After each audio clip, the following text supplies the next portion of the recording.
बहुत बहुत स्वागत है दोस्तों आप सभी का।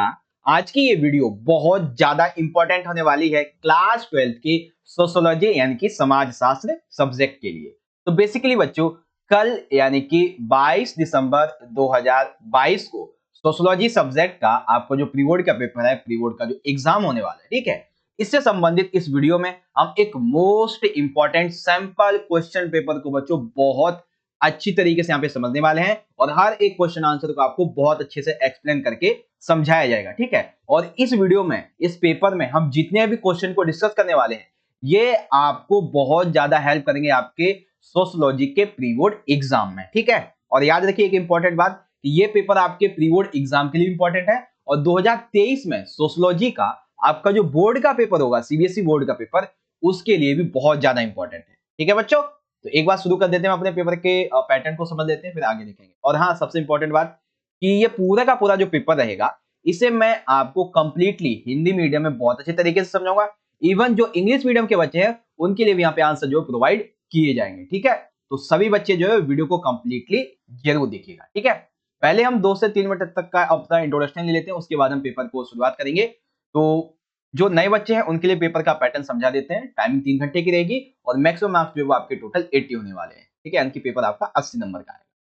अब देखिए पेपर जो है वो हमारा 4 सेक्शन में डिवाइड होगा और टोटल क्वेश्चन आएंगे 38, ठीक है। जिसमें से सेक्शन नंबर ए में जो है वो टोटल 1 से 20 के जो एमसीक्यू प्रकार का क्वेश्चन आएंगे, यानी कि टोटल जो है वो आपके 20 एमसीक्यू क्वेश्चन आने वाले हैं, ठीक है। सेक्शन नंबर बी जो है 21 से 29 ये लघु उत्तरीय प्रकार के प्रश्न है, यानी कि ये 2 मार्क्स के 9 क्वेश्चन आएंगे। और एक इंपॉर्टेंट बात कि कई बच्चे जो वो ये पूछते हैं सर जी कि हमें चॉइस मिलेगी, बिल्कुल इसमें आपको 2 मार्क्स के क्वेश्चन में 3 क्वेश्चन में चॉइस मिलेगी, ठीक है। फिर खंड सी आ जाएगा, इसमें 4-4 मार्क्स के आपके 30 से 35 तक के जो क्वेश्चन है, दैट मींस आपके 4 मार्क्स के 6 क्वेश्चन आ जाएंगे। तो हाँ, इसमें भी आपको 2 क्वेश्चन में चॉइस मिलेगी।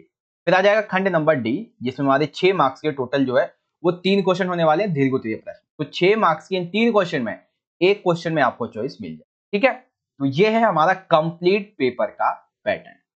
तो हम क्या करेंगे बच्चों कि इस पेपर का पार्ट 1 मैंने ऑलरेडी अपलोड कर रखा है, ठीक है, यानी कि इस पेपर के सॉल्यूशन का पार्ट नंबर जो 1 है ऑलरेडी मैं आपको समझा चुका हूं, जिसमें हमने हमारा जो इससे पहले का वीडियो था उसमें हमने सेक्शन नंबर जो ए था यानी कि टोटल 20 एमसीक्यू, ठीक है, और सेक्शन नंबर जो बी था यानी कि 2 मार्क्स से जो 9 क्वेश्चन थे, इन सभी को अच्छे से समझ लिया था। यदि आपने पार्ट 1 का वीडियो नहीं देखा है तो आपको यहाँ पे आई बटन में लिंक दे दूंगा, आप यहाँ से देख लीजिए, या फिर आप चाहें तो डिस्क्रिप्शन बॉक्स में आपको लिंक मिल जाएगा, आप वहां से जाके भी देख सकते हैं, ठीक है। इससे आपकी प्रैक्टिस हो जाएगी पार्ट 1 की, क्योंकि उसमें हमने 2-2 मार्क्स के और जितने भी एमसीक्यू थे वो सभी के सभी कंप्लीट कर लिए थे, ठीक है।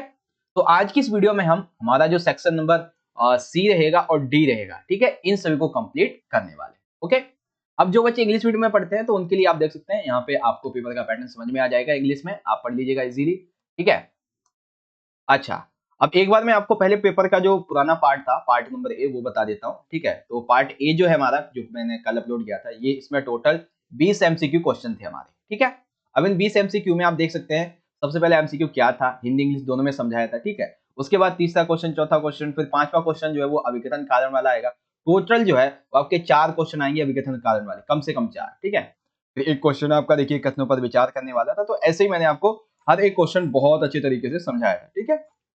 जिन बच्चों ने पार्ट 1 का वीडियो देखा है उनको पता होगा, ओके। फिर हमारा सेक्शन नंबर बी आ गया था, वेरी शॉर्ट आंसर टाइप के क्वेश्चन, 2 मार्क के 9 क्वेश्चन थे, इसमें आपको 3 क्वेश्चन में चॉइस मिली हुई थी, ठीक है।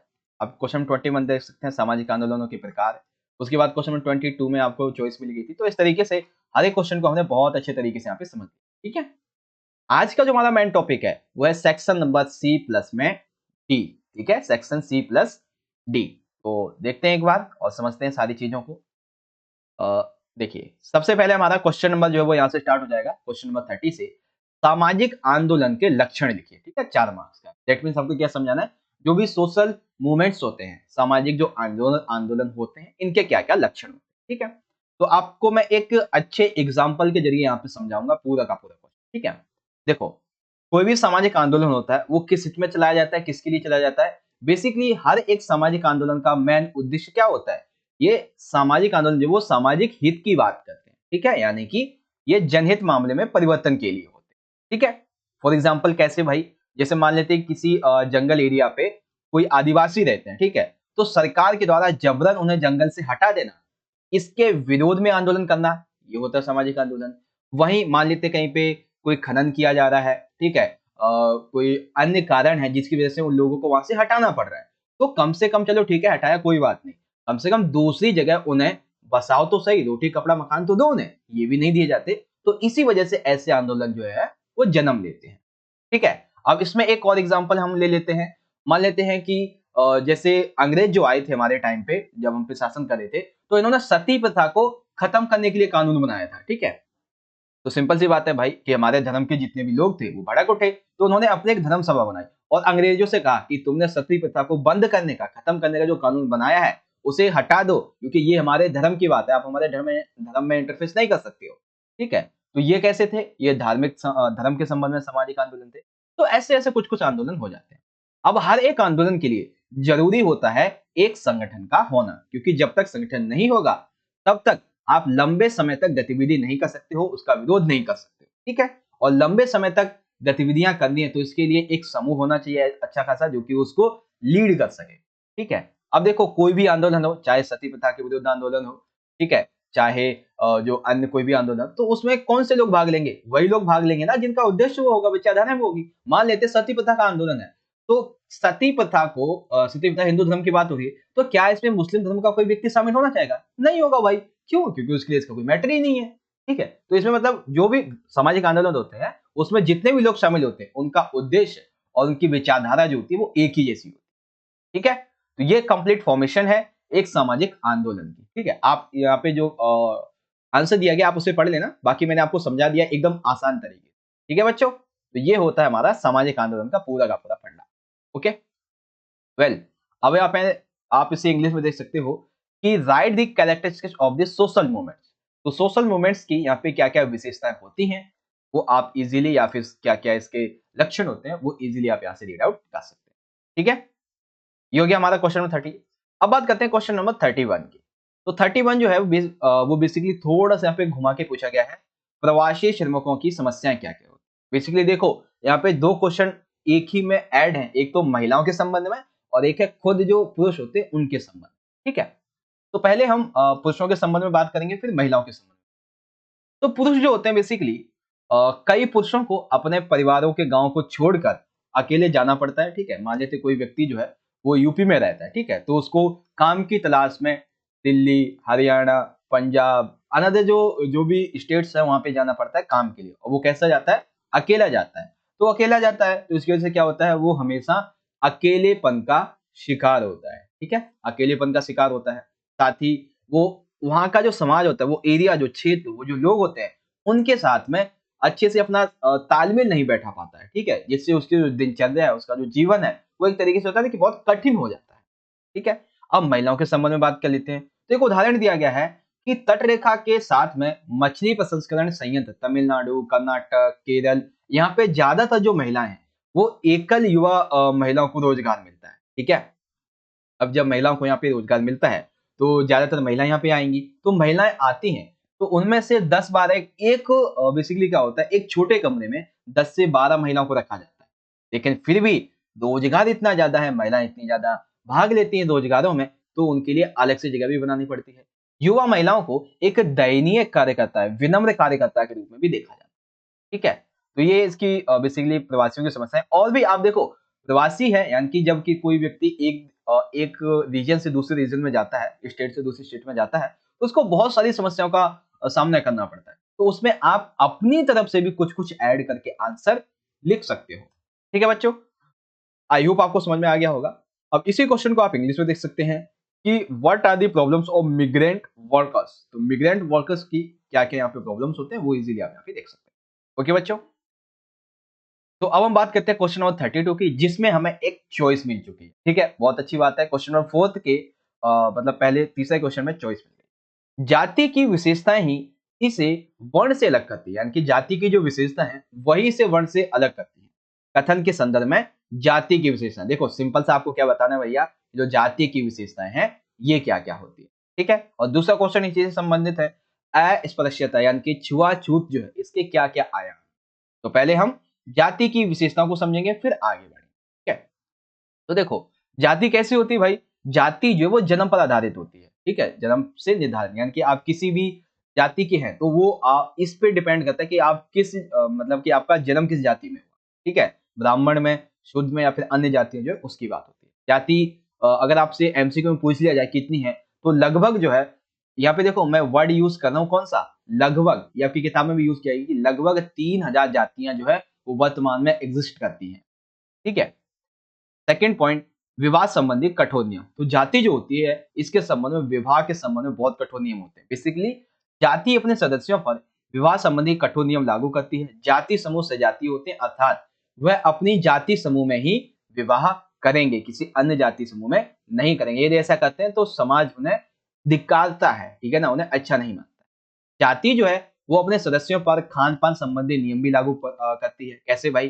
कि किस प्रकार आपको खाना खाना है, कैसे खा सकते हैं, ठीक है? किस प्रकार का नहीं खा सकते हैं, किनके साथ में बैठकर खाना खा सकते हैं और किसके साथ नहीं बैठ के खा सकते हैं। ये सभी जो है किसके द्वारा निर्धारित होता है? एक जाति संस्था के द्वारा, जो कि जाति की अपनी विशेषता है, ठीक है? यानी कि जाति में उन अपनी एक जाति संस्था होती है, किसी भी एक जाति की मान लेते हैं, जैसे कि जो ब्राह्मण जाति है, ठीक है? ब्राह्मण जाति की अपनी संस्था है, तो ये तय करेंगे कि भाई ब्राह्मणी जो लोग हैं, वो विवाह जो है वो कैसे करेंगे? अपने ब्राह्मणीय जाति में ही करेंगे, ठीक है?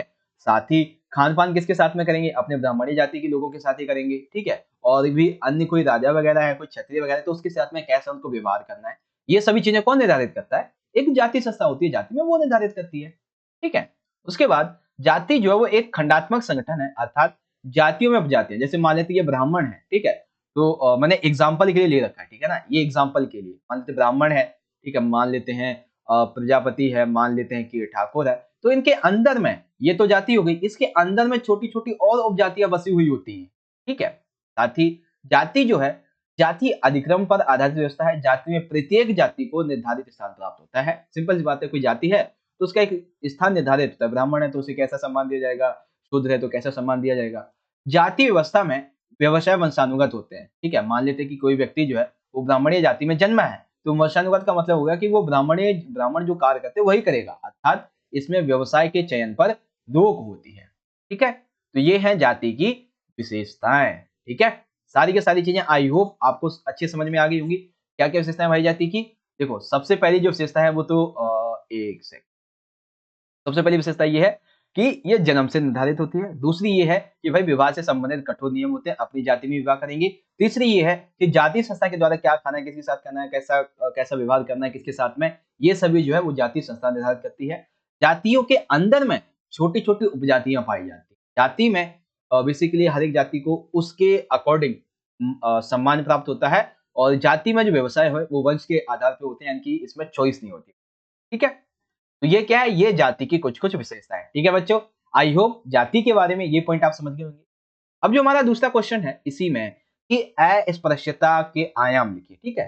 तो अस्पृश्यता के क्या-क्या आयाम होते हैं? चलिए इसे समझेंगे। तो बेसिकली इसके 4 आयाम हैं, ठीक है? 4 मार्क्स का क्वेश्चन है तो 4 ही आयाम होंगे।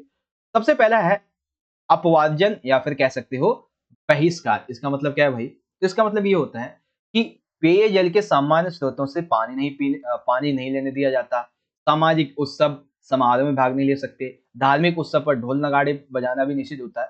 बहिष्कार का मतलब क्या है? मान लेते हैं कि ये एक गांव है, ठीक है? इस एक गांव में ये 2 बंदे रहते हैं, ए प्लस बी, और एक ये नंबर बंदा जो इसका मुखिया है। तो एक मुखिया को लगता है कि ये जो ए बंदा है ये सही नहीं है, ये समाज के हित में कार्य नहीं करता है, और इसका चुगली वगैरह मतलब सही नहीं है, वो सामाजिक असामाजिक तत्व है। तो उसको क्या कहते हैं? उसका बहिष्कार करके इस समाज से बाहर निकाल देते हैं। तो जब इससे समाज से बाहर निकाल लिया तो वो पेयजल यानी कि पानी वगैरह के स्रोत के पास भी नहीं जा सकता है, पानी नहीं ले सकता है, समाज में जो भी उत्सव मनाए जाएंगे उसमें आनंद नहीं ले सकता है, किसी समारोह में भाग नहीं ले सकता है, किसी भी धार्मिक उत्सव में ढोल नगाड़े वगैरह बजाने के संबंध में, मतलब समाज में जो भी कार्य होंगे उसमें ये बहिष्कार किया हुआ व्यक्ति नहीं शामिल होगा, ठीक है?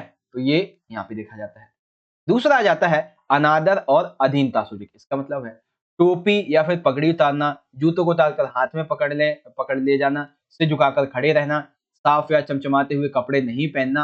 ये क्या होता है? ये अनादर दर्शाते हैं। मान लेते हैं कि कोई सिख धर्म का व्यक्ति है, ठीक है? तो सिख धर्म का जो व्यक्ति है वो अपने उसके धर्म में होता है कि भाई सिख धर्म में कि आपको एक पगड़ी वगैरह लगा के रखनी होगी, लेकिन अगर आप नहीं लगाते तो आप अपने धर्म का अनादर कर रहे हैं, ठीक है? साथ ही कोई आपसे बड़ा व्यक्ति आ रहा है तो आपने भी अपनी पगड़ी नहीं उतारी, किसी अन्य की बात हो रही है राजस्थानी टाइप में तो भी उसका अनादर होता है।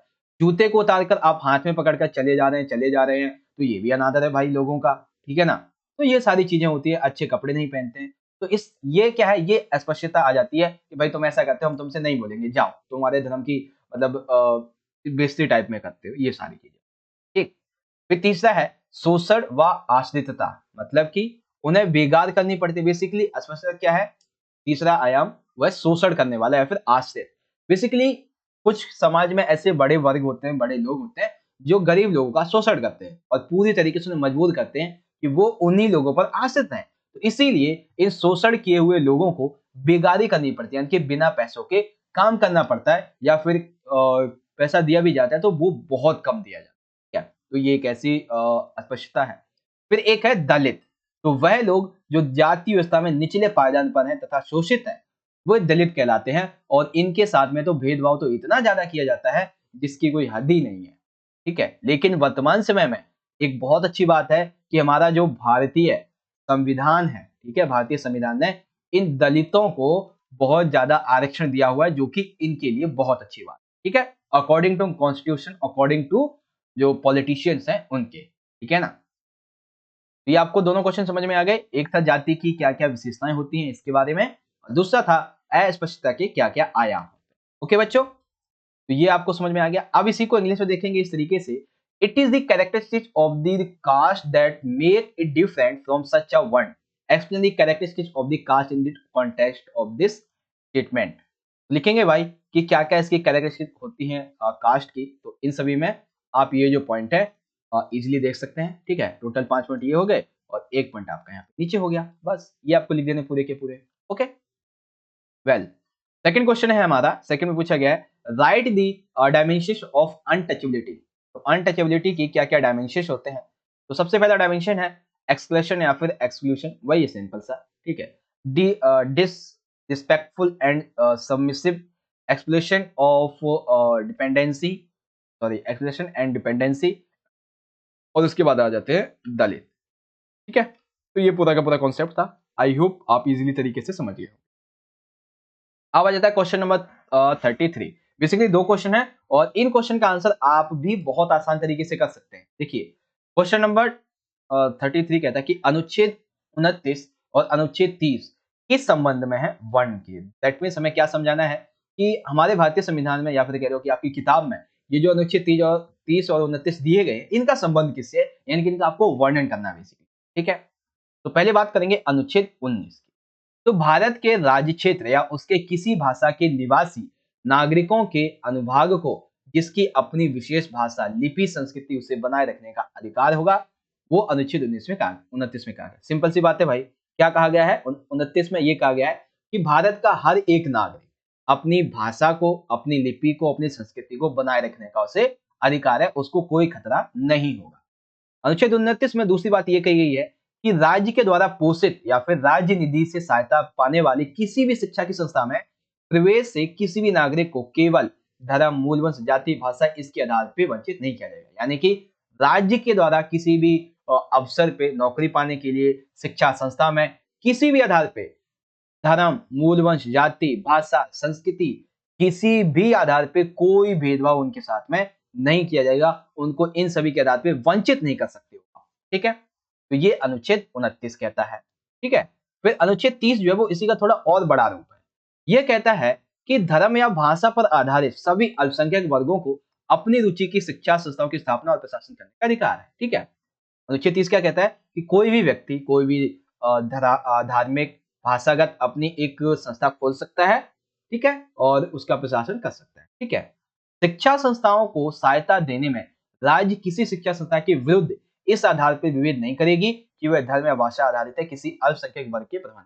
बेसिकली देखो, ये जो अनुच्छेद 30 का जो दूसरा पार्ट है वो ये कहता है कि राज्य जो है वो किसी भी धार्मिक शिक्षा संस्थान में अनुदान वगैरह नहीं देगा। ठीक है, और ना ही कोई उसे मजबूर करेगा। तो 29 और 30 दोनों समझ में आ गए। 29 क्या कहता है कि कोई भी व्यक्ति अपनी भाषा, लिपि, संस्कृति को बनाए रखने का अधिकारी है, वो स्वतंत्र रहेगा। ठीक है, साथ ही ये भी कहा गया है कि जो भी सरकार के द्वारा अफसर, शिक्षा संस्था वगैरह सरकारी जो संगठन है उसमें किसी भी व्यक्ति के साथ में धर्म, मूल, वंश, जाति, भाषा किसी भी आधार पर कोई भी भेदभाव नहीं किया जाएगा और सभी को यदि योग्यता रखते हैं तो वो उस अवसर को उस शिक्षा में जा सकते हैं। अनुच्छेद 30 कहता है कि कोई भी व्यक्ति या फिर कोई भी धार्मिक समुदाय अपनी भाषा के आधार पे, धर्म आधार पे अपनी संस्था खोल सकता है, उसकी स्थापना कर सकता है, चला सकता है। लेकिन इस बात की कतई उम्मीद ना रखें कि राज्य उसमें अनुदान देगा और ना ही तो धार्मिक संस्था राज्य को अनुदान देने के लिए, पैसा देने के लिए बोझ डाल सकती है, ठीक है, दबाव डाल सकती है, ऐसा कुछ नहीं होगा, ठीक है। तो ये हमारा हो गया यहाँ पे क्वेश्चन नंबर ये वाला पार्ट। आगे जाते हैं, देखते हैं भाई। तो आगे जो है हमारा एक सेकेंड, हाँ इंग्लिश में है, इंग्लिश में है कि describe the relation between article 29 and 30। तो आर्टिकल 29 एंड 30 के बीच में क्या रिलेशन है वो आप देख सकते हैं एक ही बार में पूरा का पूरा आंसर, ठीक है। देखिए जो बच्चे इंग्लिश मीडियम के होते हैं ना, वो आप क्या कीजिए कि मैं आपको हिंदी में समझा देता हूँ, इंग्लिश में क्या चाहिए आपको, एक अच्छी सेंटेंस फॉर्मेशन चाहिए, वो मैं आपको प्रोवाइड ही करा देता हूँ, सिंपल है। तो इस तरीके से आपकी भी तैयारी हो जाएगी अच्छे से।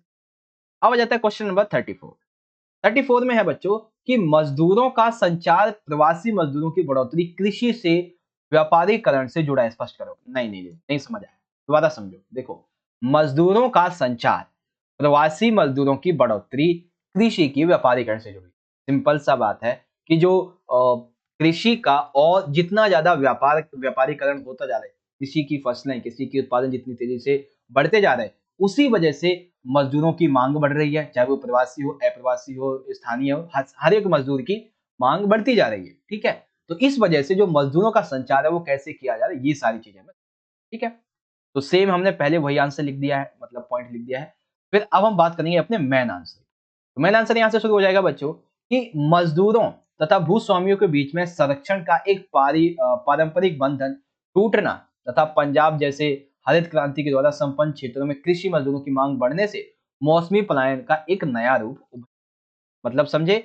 मतलब ये था भाई कि जब भारत में अकाल पड़ा था 1967 के अराउंड में, तब भारत में हरित क्रांति का दौर आया था, ठीक है। तो इस हरित क्रांति के दौर में ऐसे क्षेत्र जहां पर जैसे पंजाब, हरियाणा, उत्तर प्रदेश, ये ऐसे क्षेत्र थे जहां पर ज्यादातर इस हरित क्रांति का लाभ हुआ। तो इस मौसम की वजह से, इस अधिक लाभ की वजह से जो कृषि मजदूर थे वो इन्हीं क्षेत्रों में जाके ज्यादा रहने लगे। तो इससे क्या हुआ कि मजदूर जो थे, कृषि मजदूर, उनका क्या होने लगा, संचार हुआ, ठीक है।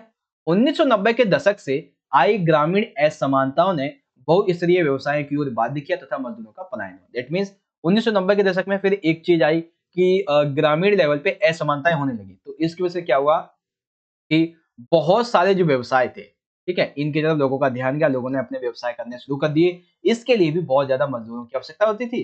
तो मजदूर जो थे वो गांव से गांव में, शहर से शहर में पलायन करने लगे, ठीक है। जॉन ब्रेमन ने ये जो मजदूर हुआ करते थे, इन्हें घुमक्कड़ मजदूर यानी कि बेसिकली फुलटूज लेबर कहा है। इन मजदूरों का शोषण आसानी से किया जा सकता है क्योंकि नए शहर में उनको कुछ पता ही नहीं होता है। मजदूरों के बड़े पैमाने पर संचार से ग्रामीण समाज दोनों ही भेजने वाले तथा प्राप्त करने वाले क्षेत्रों पर अनेक महत्वपूर्ण प्रभाव पड़े थे, ठीक है। फॉर एग्जाम्पल मान लेते हैं कि निर्जन क्षेत्र में जहाँ परिवार के पुरुष सदस्य वर्ष का अधिकतर हिस्सा गांव से बाहर काम करने में बिताते हैं, वो वहां पर कृषि मूल रूप से कौन करेगा, महिलाएं करेंगी। मान लेते हैं कि इस परिवार में जो है वो टोटल 5 सदस्य है, 2 पुरुष है, अब 3 महिलाएं बच गई। तो जब पुरुष गांव में है ही नहीं, वो बाहर है, तो पूरी वर्ष में कृषि कौन करेगा, वो जो 3 महिलाएं वही करेंगी। तो पुरुषों के संचार का ये बहुत बड़ा कारण, मतलब ये प्रभाव पड़ा। महिलाएं जो थी वो अब कृषि मजदूर के रूप में एक मुख्य स्रोत के रूप में उभरने लगी थी, क्योंकि अब जो है महिलाएं जो थी वही सारा काम करती थी कृषि वगैरह के, क्योंकि उनके पति जो थे वो तो अब बाहर जाने लगे थे, ठीक है ना। तो ये सारी चीजें हैं। आई होप आपको ये क्वेश्चन का आंसर भी समझने में आ गया होगा। देखो सिंपल सा है कि जब हरित क्रांति आती है तो पंजाब, हरियाणा, उत्तर प्रदेश ऐसे क्षेत्रों में कृषि मजदूरों की बहुत ज्यादा मांग बढ़ती है, ठीक है, और वो वहां पे पलायन कर जाते हैं, ठीक है।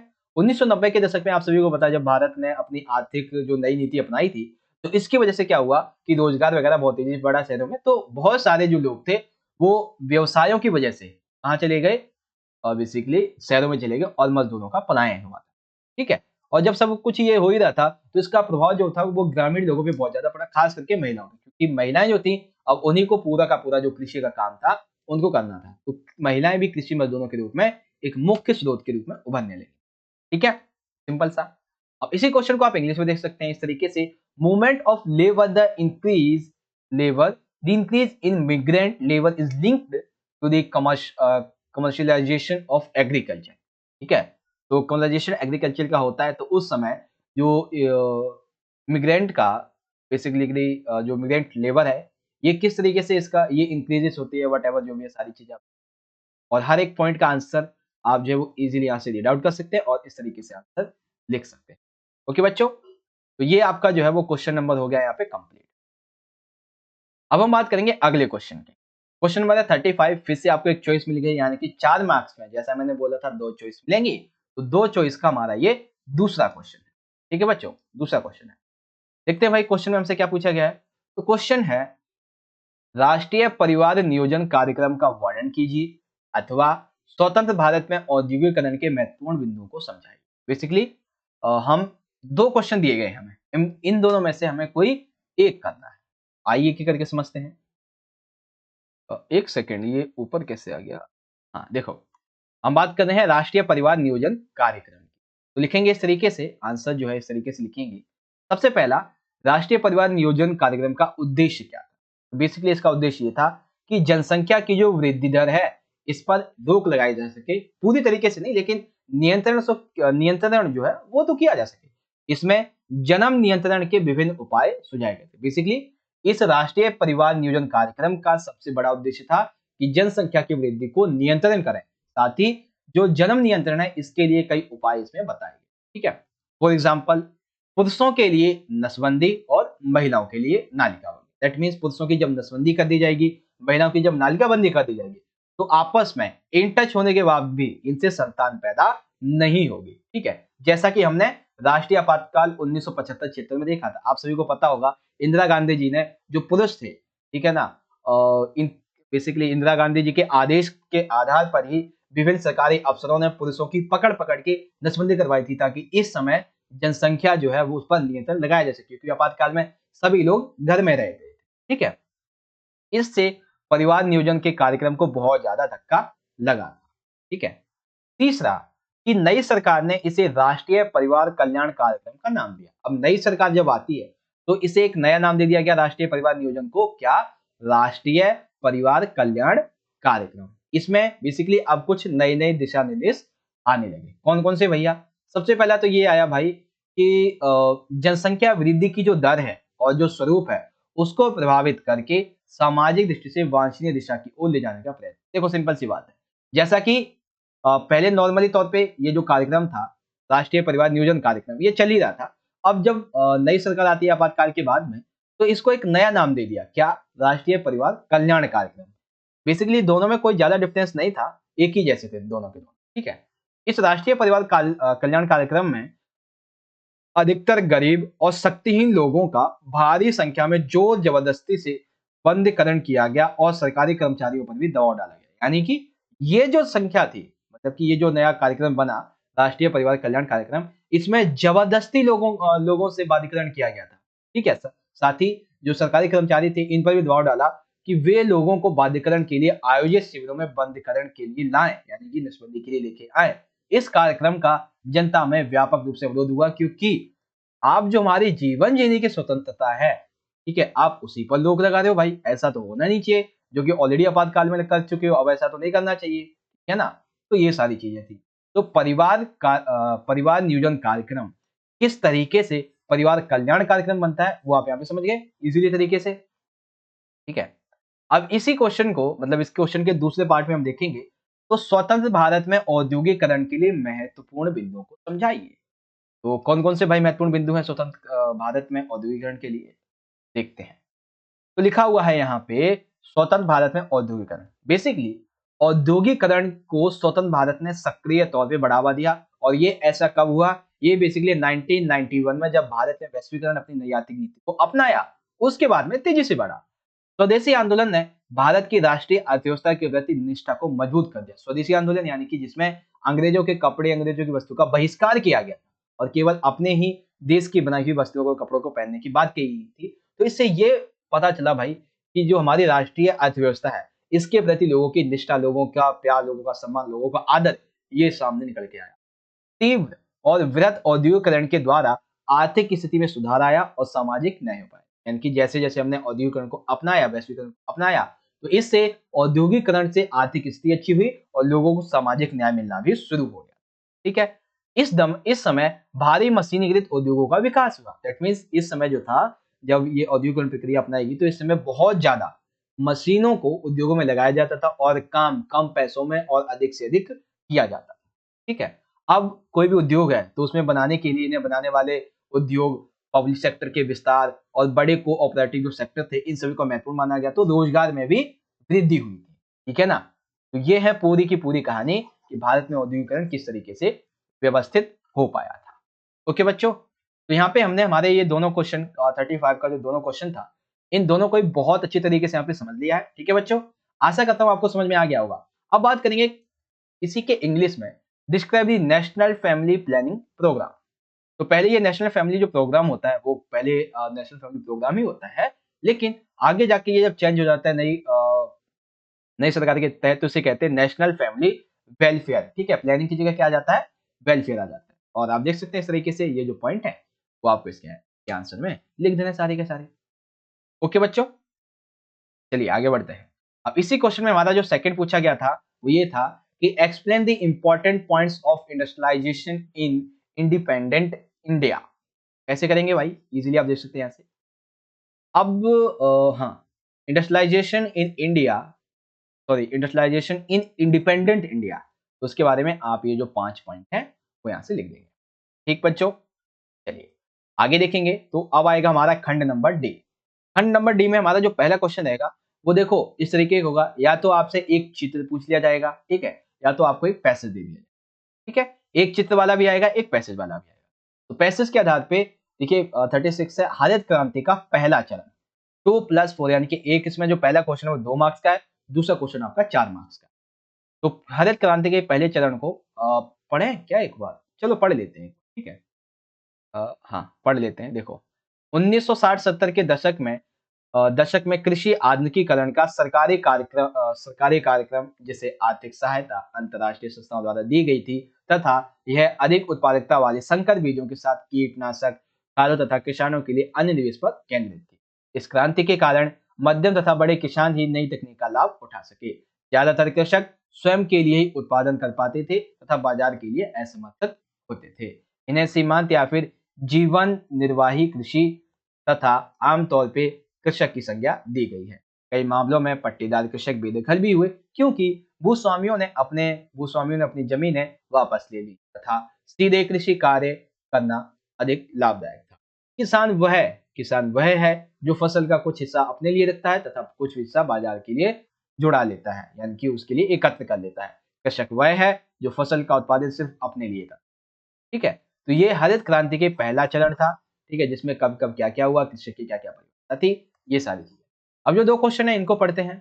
तो पहला क्वेश्चन है भैया कि हरित क्रांति के सकारात्मक परिणाम, और दूसरा है हरित क्रांति के ऋणात्मक यानी कि इसके नकारात्मक। बेसिकली ग्रीन रेवोल्यूशन, हरित क्रांति के जो पॉजिटिव और निगेटिव, सकारात्मक और नकारात्मक जो इम्पैक्ट है, जो प्रभाव है, वो हमें बताना है।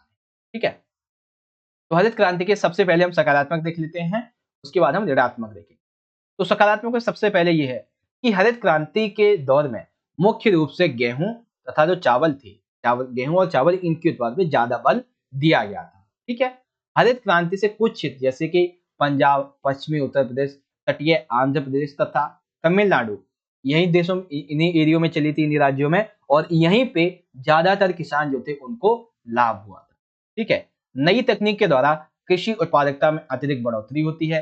कृषि मजदूरों की मांग यहाँ पे बढ़ने लगी, क्योंकि जब अच्छी खासी सिंचाई होगी, फसल अच्छे से बनेगी, तो सिंपल सी बात है कृषि मजदूरों की मांग तो बढ़ेगी। अब इसमें और भी एक दो पॉइंट लिख सकते हो कि भारत खाद्यान्न के क्षेत्र में जहां पहले आयातक था, यानी कि अपने में लेता था, ठीक है ना, खाना खरीदता था काल के टाइम पे, इस हरित क्रांति के बाद में वो खरीदने की बजाय भेजने लगा, बेचने लगा, इंपोर्ट करने लगा, एक्सपोर्ट की जगह इंपोर्ट करने लगा, सॉरी, मतलब कि आयातक पहले लेता था, उसके बाद में फिर वो जो है वो निर्यातक बन गया, है ना, दूसरे देशों को खाना देने वाला।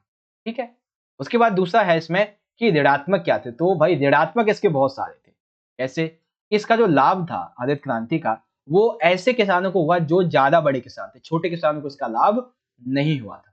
बड़ी कीमतों और भुगतान के तरीकों से बदलाव के कारण कृषि श्रमिकों में आर्थिक स्थिति में गिरावट आई। दैट मीन्स उस समय जो था फसली कीमतें बहुत तेजी से बढ़ रही थी, भुगतान के तरीके बदल रहे थे, तो इसकी वजह से वे किसान जो पहले से अमीर थे वो और अमीर बनते चले गए, और जो गरीब थे वो और गरीब होते चले गए। व्यावसायीकरण और बाजारमुखी खेती ने आजीविका की असुरक्षा प्रदान की, यानी कि जब से कृषि का व्यावसायीकरण हुआ, कृषि में व्यापार को इम्प्लीमेंट किया गया, ठीक है, कृषि का व्यापार के रूप में प्रयोग किया जाने लगा, तब से भूमि की उपजाऊपन क्षमता कम हुई है, ठीक है, और जो लोगों की आजीविका है वो भी असुरक्षित होती जा रही है, ठीक है, क्योंकि अब व्यापार है तो मशीनें ज्यादा उपयोग होगी, लोगों को काम वगैरह मिलेगा नहीं।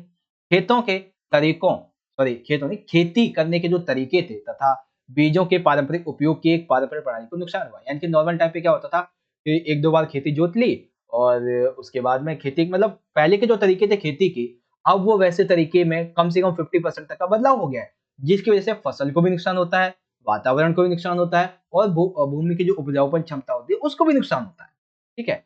इससे पर्यावरण प्रदूषण होता है, ज्यादा आप कीटनाशक की उपयोग कर लेते हैं या फिर दवाई वगैरह छिड़कते हैं तो फसल भी इससे खराब हो जाती है, ठीक है।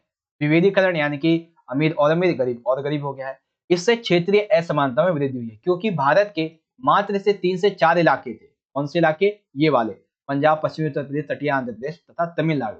यहीं के जो लोग थे, किसान थे, वो ज्यादा बेसिकली क्या हुए, अमीर हुए। बाकी के अन्य जो क्षेत्र थे वहां पे क्या हुआ, क्षेत्रीय असमानता आई। अन्य जो क्षेत्र थे वहां पे उतना विकास नहीं मिला इसका, ठीक है। एक तरीके से ना के बराबर इसका फायदा हुआ, ठीक है ना। तो ये चीज है।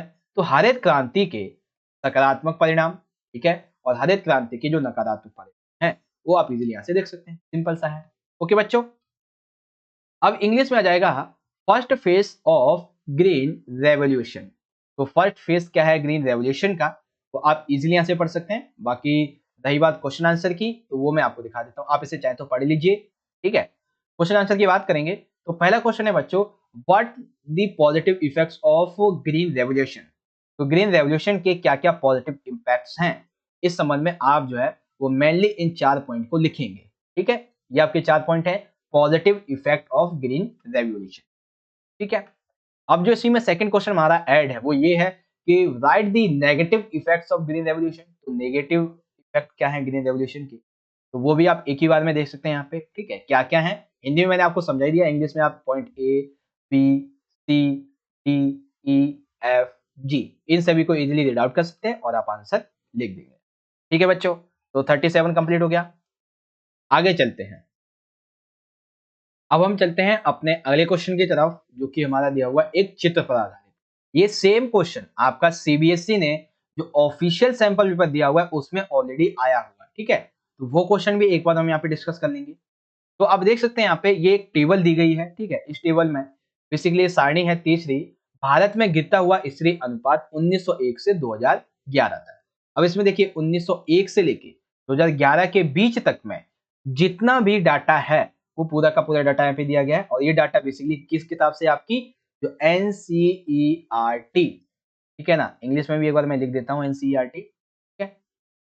हाँ ये रहा एनसीईआरटी, एनसीईआरटी की किताब से लिया गया, ठीक है। तो ये जो डेटा है इसके आधार पे हमसे कुछ क्वेश्चन पूछे जाएंगे। पहला क्वेश्चन ये है कि घटते लिंग अनुपात के कारण क्या है, ठीक है। कारण बताइए कि आखिर क्यों जो लिंग अनुपात है वो घटता जा रहा है। तो इसके कई कारण है भाई, चलिए देखते हैं। तो पहला कारण आप यहाँ पे देख पाएंगे, ये रहा बाल स्त्री अनुपात में गिरावट आने के कारण। सबसे पहला, शैशव अवस्था में बच्चियों की देखभाल की उपेक्षा, दैट मींस जब बच्चियां, जब बेसिकली लड़कियां जो होती हैं, जब उनकी देखभाल अच्छे से नहीं होती है, जब वो बच्चे होते हैं, उस समय क्या होता है कि वो मृत्यु का भी शिकार हो जाती है। और कई बार जो लड़कियां हैं, ज्यादातर देखा गया है कि इनकी मृत्यु दर पैदा होने के बाद में ज्यादा देखी गई, ठीक है। लिंग विशेष के गर्भपात, यानी कि आज के टाइम पे क्या होता है कि टेक्नोलॉजी बहुत आगे है, तो आप ये पता कर सकते हैं कि गर्भ में लड़का है या लड़की, लेकिन गवर्नमेंट ने इसे लिंग परीक्षण, लिंग विशेष का गर्भपात, इसको क्या कर रखा है, बैन कर रखा है। यदि आप ऐसा करवाते हुए पकड़े गए तो आपको जेल में डाल दिया जाएगा, कई साल की सजा प्लस में जुर्माना सब कुछ है। लेकिन फिर भी आज जो बड़े बड़े लोग होते हैं उसमें देखा जाता है कि हाँ यहाँ पे ऐसा होता है, ठीक है। सबसे बड़ी बात तो ये कि जो लड़कियां होती हैं, जो बच्चियां होती हैं, इनको पैदा ही नहीं होने दिया जाता है, ठीक है। और बालिका शिशु की हत्या कर दी जाती है। आपने बहुत सारे सीरियल्स में, बहुत सारी मूवीज में, नाटक में इसको देखा होगा कि ज्यादातर लड़कियों के साथ में दुर्व्यवहार किया जाता है। जो बच्चियां होती हैं, लोग चाहते ही नहीं है कि उन्हें लड़की हो, क्योंकि उन्हें अपना वंश चलाना होता है। अरे असामाजिक तत्व, तो कम से कम ये तो समझो, जब एक लड़की ही नहीं होगी तो तुम्हारा परिवार बनेगा कैसे। ठीक है। एक टाइम को अगर लड़का हो गया तो वो शादी करके ले आएगा किसी लड़की को, लेकिन वो जिससे शादी करने जाएगा वहां तो लड़की चाहिए, तो लड़की लाओ ना भाई, ठीक है ना। तो ये एक असामाजिक तत्व लोग होते हैं जो कि ऐसा करते हैं। स्वास्थ्य संबंधी मुख्य कारक जो कि पुरुषों की वजह केवल स्त्रियों को ही प्रभावित करते हैं, वह है स्त्रियों का गर्भ धारण करना और फिर बच्चा पैदा। बेसिकली क्या होता है कि हम सभी को पता है कि जो महिलाएं होती हैं वो गर्भ धारण करती हैं, ठीक है, लेकिन पुरुषों में ऐसा नहीं होता है। तो इसीलिए गर्भ धारण करने की वजह से और जो बच्चा पैदा करने की पूरी प्रोसेस होती है, उसमें कई बार महिलाएं जो होती है वो उस पीड़ा को, उस दर्द को झेल नहीं पाती, तो उनकी भी मृत्यु हो जाती है। तो इस वजह से आज के समय में जो स्त्री पुरुष लिंग अनुपात है वो घटता जा रहा है। इसी वजह से अगर आप देखोगे, यहाँ पे मैं एक एग्जांपल लेता हूँ भारत का, तो भारत में आप देखोगे जो केरल एरिया है, ठीक है, केरल राज्य जो है, यहाँ पे औसतन जो लिंग अनुपात है वो कितना है, यहाँ पे औसतन लिंग अनुपात है 110 महिलाओं पर, सॉरी 1100 यानी कि 1100 महिलाओं पे 1000 पुरुष, ठीक है। वहीं आप पंजाब देख लो, हरियाणा देख लो, ऐसे क्षेत्रों में पंजाब, हरियाणा, चंडीगढ़, ऐसे क्षेत्रों में लिंग अनुपात पता है कितना है, 1000 पुरुषों पर, ये पुरुष हैं, ठीक है ना, 1000 पुरुषों पर 480 महिलाएं, 580 महिलाएं, 600 महिलाएं, इस तरीके से है, ठीक है ना। ये किस वजह से? क्योंकि अभी के टाइम पे ज्यादातर लोग जो है बच्चियों को जन्म लेने ही नहीं देते, ठीक। अब जो दूसरा क्वेश्चन है उसको देखते हैं, और ये क्वेश्चन नहीं बल्कि एक समाज की कड़वी सच्चाई है, ठीक है। आपकी राय में बालिकाओं के प्रति इस पूर्वाग्रह से निपटने के लिए क्या कदम उठाए जाए? यानी कि बेसिकली ये जितने भी हमने अभी कारण देखे, लिंग अनुपात क्यों घटता जा रहा है, इनको मार दिया जाता है, पैदा नहीं होने दिया जाता है, मृत्यु हो जाती है, बहुत सारी चीजें। तो आप क्या क्या सुझाव दे सकते हैं इस बारे में कि हमें इसके लिए ये सुझाव देने चाहिए, ये कार्य करने चाहिए, ठीक है। तो आइए भाई देखते हैं। लिखेंगे आंसर इस तरीके से कि लोग अपनी पसंद के अनुसार ही लड़का या लड़की पैदा करना चाहते हैं, जिसके लिए अल्ट्रासाउंड प्रौद्योगिकी की उपलब्धता के कारण ऐसा करना संभव हो गया है, लेकिन सरकार ने कठोर कानून बनाया है और इसे प्रतिबंधित कर दिया, ठीक है। तो पहला क्या हो गया भाई कि लिंग अनुपात को यदि सही बनाना है तो उसके लिए कि जो अल्ट्रासाउंड प्रौद्योगिकी की उपलब्धता है इसे खत्म करो, ठीक है। लेकिन आज भी लोग जो है वो इसको बेसिकली क्या करते हैं, ऐसा करवा लेते हैं, ठीक है। तो इसमें देखो कई कानून बने, पहले तो ये जो अल्ट्रासाउंड प्रौद्योगिकी थी इसको बैन कर दिया गया। साथ ही प्रसव पूर्ण नैदानिक प्रविधियां अधिनियम नामक कानून जो था वो 1999 में लागू किया गया। दैट मीन्स प्रसव नैदानिक प्रविधियां अधिनियम, दैट मीन्स कि जब प्रसव के दौरान किसी भी प्रकार की पीड़ा वगैरह, किसी भी तरह से आप कुछ असामाजिक कुछ गतिविधि करते हो तो उसके संबंध में ये कानून बनाया गया था। और पूरी तरीके से 2003 में ये और ज्यादा मजबूत हो गया, क्योंकि देखा गया जब ये लागू हुआ ना अल्ट्रासाउंड प्रौद्योगिकी या फिर नैदानिक प्रविधियां अधिनियम, तो इसमें ये देखा गया कि अभी भी कुछ है ऐसा चल रहा है, ज्यादा लोग कर रहे हैं, हालांकि सजा मिल रही थी लेकिन फिर भी ऐसा हो रहा है, तो उसे और ज्यादा कठोर बनाया गया था, ठीक है। सरकार ने नियम एवं कानून भी इसकी मदद करते हैं, यानी कि सरकार ने नियम और बहुत सारे ऐसे कानून भी बना रखे हैं। देश में बेटी बचाओ बेटी पढ़ाओ कार्यक्रम चलाया जाता है, जिससे ये पता चलता है कि लोगों को कि बेसिकली हमें बेटियों को जन्म देना चाहिए, बेटियों की जो महत्वता है, बेटियों की इम्पोर्टेंस जो है वो पता चलती है। यहाँ पर बाल स्त्री पुरुष अनुपात को बढ़ाने के लिए कारगर नीति ये साबित हो सकती है। और भी इसमें बहुत सारे पॉइंट है, लोगों को जागरूक करना, ठीक है, साथ ही लोगों को शिक्षित करना, महिलाओं को खुद अपने अधिकारों के लिए लड़ाई सिखाना, मतलब कि उनको अपने अधिकारों को, अपने हक के लिए लड़ना सिखाना, ये सारी चीज में शामिल हो जाती है, ठीक है बच्चों। तो ये हो गया हमारा यहाँ पे पार्ट कंप्लीट, लिंग अनुपात घटने के कारण और आप क्या क्या इसके लिए सुझाव दे सकते हो कि ये घटे ना, ठीक है। अब जो है वो इंग्लिश में आप देखेंगे इस तरीके से, तो पहला है कि give the reason for the declining sex ratio, तो सेक्स रेशियो क्यों गिरता जा रहा है, ठीक है, इसके बारे में आप देखेंगे। तो आंसर सिंपल सा आप यहाँ से पूरा का पूरा लिख देंगे, ठीक है, पहला आंसर यहाँ से। अब सेकंड क्वेश्चन देखिए क्या है।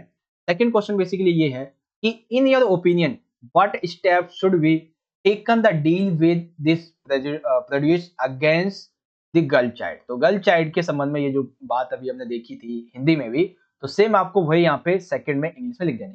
कानून की बात कर लेते तो टोटल यहाँ पे 3 कानून है, डी तो नॉर्मली है बेसिकली, ठीक है, 3 कानून है, तो इन सभी को आप इजीली लिख देंगे, ठीक है। अब यहाँ पे आता है हमारा सबसे आखिरी क्वेश्चन, और ये क्वेश्चन बहुत बहुत बड़े बड़े हैं, तो कम से कम एक एक क्वेश्चन को समझने में 5 से 6 मिनट लगेंगे, यानी कि अभी हमको टोटल जो है वो 10 से 12 मिनट लगने वाले, ठीक है। पहला क्वेश्चन क्या है, सांप्रदायिकता तथा धर्मनिरपेक्षता को संक्षेप में समझाइए। तो हमें दो यहाँ पे टर्म्स क्लियर करना है, एक सांप्रदायिकता और एक धर्मनिरपेक्षता। तो याद रखें कि केवल अलग से 6 मार्क्स के क्वेश्चन में या फिर 4 मार्क्स के क्वेश्चन में आपसे सांप्रदायिकता पूछी जा सकती है, और अलग से धर्मनिरपेक्षता भी 4 से 6 नंबर में आपसे पूछी जा सकती है। और यहाँ पे मैंने मिला के इसलिए बताया क्योंकि दोनों इंपॉर्टेंट पॉइंट है, तो इन्हें आपको जरूर याद रखना चाहिए। ठीक है, तो पहले को हम डिस्कस करेंगे, पहले तो सांप्रदायिकता और धर्मनिरपेक्षता। तो बात करेंगे सबसे पहले सांप्रदायिकता के बारे में। सांप्रदायिकता रोजमर्रा की भाषा में सांप्रदायिक का अर्थ होता है धार्मिक पहचान पर आधारित आक्रामकता, उग्रवाद, अपने आप में एक ऐसी आवृत्ति है जो अपने समूह को ही वैध या श्रेष्ठ समूह मानती है और अन्य समूह को निम्न, वैध, अवैध या विरोधी समझती है। ठीक है, सांप्रदायिकता का मतलब क्या है कि देखो समाज में मान लेते हैं कि ये चार संप्रदाय के लोग रहते हैं, ए, बी, सी और डी। इसमें से नॉर्मली सब कुछ चल रहा है, लेकिन सांप्रदायिकता कब होगी, जब ये पर्टिकुलर ए वाला जो बंदा है ये खुद को ये समझने लगे कि मेरे ही समुदाय के लोग, मेरे ही धर्म, मेरी भाषा के जो लोग हैं वही सबसे श्रेष्ठ है, वही वैध है, बाकी ये बहुत नीच है, ये निम्न है, अवैध है, ये हमारे विरोधी हैं। तब जाके जो सांप्रदायिकता होती है ये जन्म लेती है। ठीक है, अब आपको समझ में आ गया कि अपने ही धर्म, अपनी ही भाषा, अपनी ही जाति, अपने ही समुदाय के लोगों को श्रेष्ठ बताना, वैध बताना, और अन्य समूहों को निम्न बताना, गलत बताना, विरोधी समझना, अवैध बताना, इसी को सांप्रदायिकता कहते हैं। यही कारण है कि जब 1947 में भारत का विभाजन हुआ तो धर्म के आधार पे, हिंदू मुस्लिम धर्म के आधार पे बहुत ही ज्यादा हिंसा देखी गई थी। ठीक, आगे ये तो हो गया हमारा पहला पॉइंट। दूसरा ये है कि सांप्रदायिकता एक आक्रामक राजनीतिक विचारधारा जो धर्म से जुड़ी हुई है। ठीक है, मोस्टली जो सांप्रदायिकता होती है वो हमें धर्म से देखने को मिलती है, हिंदू, मुस्लिम, सिख, ईसाई। ये एक नारा था आपस में सब भाई भाई, लेकिन अब ये नारा नहीं, एक चुनौती हो गया है, आपस में सब कैसे कैसे भाई हो सकते हो। ठीक है ना, अब ये चुनौती बन चुका है। ठीक है? सांप्रदायिकता राजनीति से सरोकार रखती है, धर्म से नहीं। यद्यपि सांप्रदायिकता धर्म के साथ गहन रूप से जुड़ी होती है। देखो, अब मुझे पता है कि इस क्वेश्चन का आंसर नहीं बच्चे समझ पाएंगे। देखो बेसिकली क्या है कि जो सांप्रदायिकता होती है ये राजनीति से सरोकार रखती है, धर्म से नहीं। यानी कि धर्म तो इसका बेसिकली क्या है, जुड़ना, इसकी एक कह सकते हैं मजबूरी है, लेकिन जब इसको चेंजेस करने होते हैं तो ये राजनीति का सहारा लेती है। ठीक है, उसके बाद वर्तमान में भारत में बार बार सांप्रदायिकता का तनाव फैलता रहता है, जो कि चिंता का विषय बना हुआ है। इसमें लोगों को लूट लिया जाता है, महिलाओं के साथ में बलात्कार किया जाता है, जैसे कि हमने बेसिकली जो विभाजन वाला चैप्टर था पॉलिटिकल साइंस में, चैप्टर 1 उसमें पढ़ा था। ठीक है, लोगों की जान ले ली जाती है, जैसा कि 1984 में सिखों के साथ में हुआ था, 2002 में गुजरात के मुसलमानों के साथ में हुआ था। इसके अलावा और भी ऐसे दंगे फसाद हो चुके हैं, मुंबई ताज होटल वगैरह। ये नहीं, ये वो तो आतंकवादी था, सांप्रदायिकता कहाँ था। हाँ, अब यहाँ पे अयोध्या विवाद आप ले सकते हो, बाबरी मस्जिद वाला जो कहानी था वो भी आप कह सकते हो। और हमेशा से जो अल्पसंख्यक है इनको बड़ा नुकसान होता है। आपने देखा होगा आए दिन पे जो दलित हैं, अनुसूचित जाति जनजाति वाले लोग हैं, इनके साथ में ज्यादातर ऐसा भेदभाव हमें देखने को मिलता है। ठीक है, तो ये पूरी की पूरी आपकी कहानी है सांप्रदायिकता के बारे में। आई होप सांप्रदायिकता का ये पॉइंट आप समझ गए होंगे।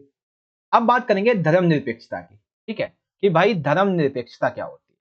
तो बेसिकली पश्चिमी नजरिए के अनुसार अगर हम बात करें धर्मनिरपेक्षता की, तो इसका मतलब होता है चर्च या फिर धर्म को राज्य से अलग करना। यानी कि राज्य जो है वो एक सेपरेट पार्ट बनेगा, और चर्च जो है और एक पर्टिकुलर जो धर्म है, कोई सा भी धर्म हो, इसका अपना एक जैसे होता है देश होगा, वैसे ये धर्म धार्मिक रहेगा। ठीक है, यानी कि राज्य जो है वो अपना अलग शासन करेगा, धार्मिक समुदाय अपने अलग शासन करेगा। धर्म का सत्ता से अलग रखना पश्चिमी देशों के लिए एक सामाजिक इतिहास की हैसियत है। दैट मीन्स धर्म को सत्ता यानी राजनीतिक लोगों से अलग रखना, ये इनकी एक ऐतिहासिक गतिविधि है बेसिकली। भारतीय संदर्भ में धर्मनिरपेक्ष राज्य का मतलब क्या है? धर्मनिरपेक्ष राज्य का मतलब ये है कि एक ही राज्य में विभिन्न धार्मिक लोग रहते हैं, लेकिन जो राज्य है वो किसी भी विशेष धर्म को, किसी भी विशेष भाषा को, किसी भी विशेष पर्टिकुलर रीजन के संबंध में, किसी भी रिलीजन के संबंध में उसका पक्ष नहीं लेगा, उसका विपक्षी नहीं बनेगा, यानी कि इसके अंदर में ही सभी रहेंगे। ठीक है, तो ये भारत के संबंध में धर्मनिरपेक्ष राज्य है। लेकिन पश्चिमी नजरिए के अनुसार क्या है कि भैया अलग रहो, राज्य अलग रहेगा, चर्च धर्म वगैरह ये सब अलग रहेगा। ठीक है, भारतीय भाव के राज्य के सभी धर्मों को समान आदर देने के कारण दोनों के बीच तनाव से एक तरह की कठिन स्थिति पैदा हो जाती है। दैट मीन्स देखो, चलो ये बात तो अच्छी है कि भारत में कोई भी जो राज्य है वो किसी विशेष धर्म को अपना समर्थन नहीं देता है। इसी वजह से सबसे बड़ा कारण भी यही है कि आज एक ही राज्य में जब विभिन्न धर्मों के लोग रहते हैं तो वो एक जैसा आदर पाने के लिए अपने धर्म को श्रेष्ठ बताते रहते हैं और ये दंगे वगैरह हो जाते हैं। ठीक है, हर फैसला धर्म को ध्यान में रखते हुए लिया जाता है। आप किसी फैसले को देखना राज्य में तो सबसे पहले बात आएगी धर्म। कहीं इसमें आप धर्म को तो इम्प्लीमेंट नहीं कर रहे हो, किस कहीं यहाँ पे कोई ऐसा आपने कार्य तो नहीं उठा लिया जो धार्मिक लेवल पे लोगों को नुकसान पहुंचाए। तो कोई भी कानून बनाया जाता है, कोई भी निर्णय लिया जाता है, वो धर्म के आधार पर ही लिया जाता है। ठीक है, दोबारा समझा देता हूँ आपको दोनों पार्ट। देखो, सांप्रदायिकता का मतलब क्या है? सांप्रदायिकता मतलब ये कि अपने समूह को, अपनी जाति को वैध या श्रेष्ठ समूह बताना, बाकी को निम्न अवैध बताना। ठीक है, और ये जो है बेसिकली सांप्रदायिकता, ये मोस्टली जो है वो धर्म से जुड़ी होती है गहन रूप से, लेकिन जब इसको परिवर्तन लाना होता है तब ये राजनीति से सरोकार रखती है।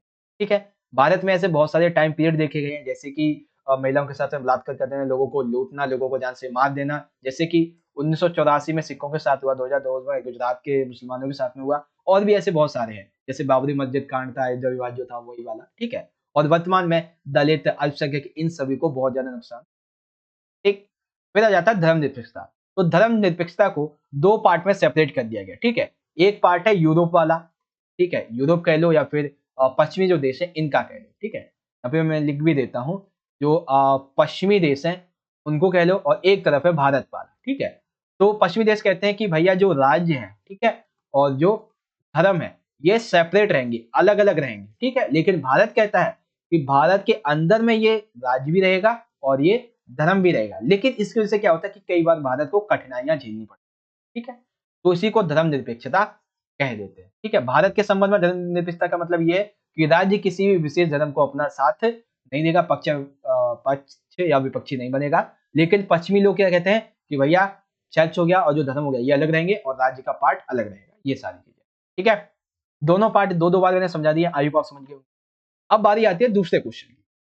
दूसरा है उपनिवेश का भारतीय समाज पर क्या प्रभाव पड़ा है, यानी कि जब भारत अंग्रेजों का गुलाम था उस समय भारत पे क्या क्या असर पड़े थे, वो हमें समझाने।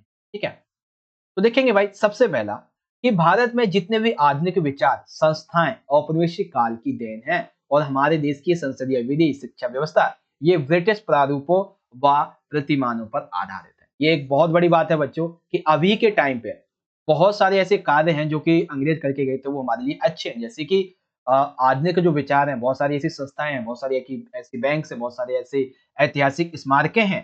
ठीक है, जो कि हमारे देश में अभी वर्तमान में दिखाई देती हैं इनके। और जो बेसिकली अमेरिका वगैरह और भी कई ऐसे देश के संविधान हैं जिनसे संसदीय विधि, शिक्षा व्यवस्था ये ली गई है।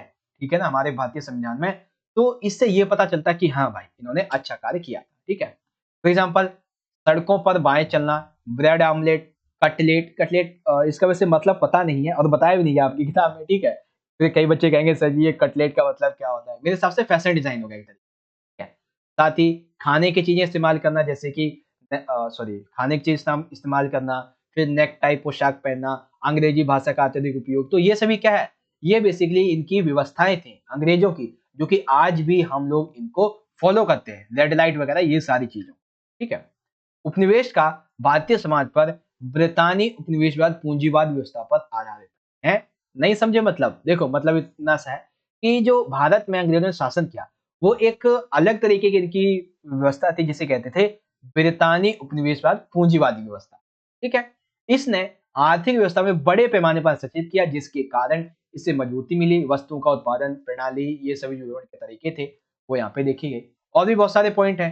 ठीक है, वैसे तो ये 6 मार्क्स का क्वेश्चन, लेकिन मैंने ज्यादा ही बड़ा आंसर आपको बता दिया है। ठीक है, लेकिन एक बार बस आप इतना याद रख लेना कि आधुनिक जितने भी विचार हैं, जिस तरीके के शास्त्रिक जो संस्थाएं जो है वो भी औपनिवेशिक काल की देन है। हमारे समाज में संसदीय विधि, शिक्षा व्यवस्था, ये सभी इन्हीं की। सड़कों पर हम जो बाएं चलते हैं, ब्रेड आमलेट, कटलेट, अंग्रेजी भाषा को बोलना, टाई पोशाक, कोट पैंट पहनना, ये सभी इसी की देन। ठीक है, ब्रितानी उपनिवेश पूंजीवादी व्यवस्था की वजह से भारत में वस्तुओं का उत्पादन जो प्रणाली थी वो और तेजी से बढ़ी। साथ ही इसके वितरण के जो तरीके थे वो भी बदल गए थे, और आज भी हम उन सभी को अपनाते हैं। ठीक है, अंग्रेज जब यहाँ पे आए तो उन्होंने जंगल काटकर चाय की खेती शुरुआत की, और आज वर्तमान में भी हम जंगलों काट के और उन्हीं जगह पे चाय की खेती कर रहे हैं। ठीक है, उपनिवेशवाद के दौरान लोगों का आवागमन बढ़ा। क्यों बढ़ा भाई? क्योंकि देखो विभिन्न अन्य जो देश थे वहां से डॉक्टर, वकील ये सभी आने लगे, कहीं बंगाल से, मद्रास से चुनकर देश के विभिन्न भागों में भेजे जाने लगे ताकि अंग्रेज जो थे वो इनके माध्यम से अपने शासन को फैला सकें। ठीक है, व्यवसायियों का आवागमन भी बढ़ने लगा। ये सारी चीजें थी। अब यहाँ पे अन्य देश जैसे कि एशिया महाद्वीप से बहुत सारे लोग जो थे, देशों से लोग आने लगे, अफ्रीका से, अमेरिका से।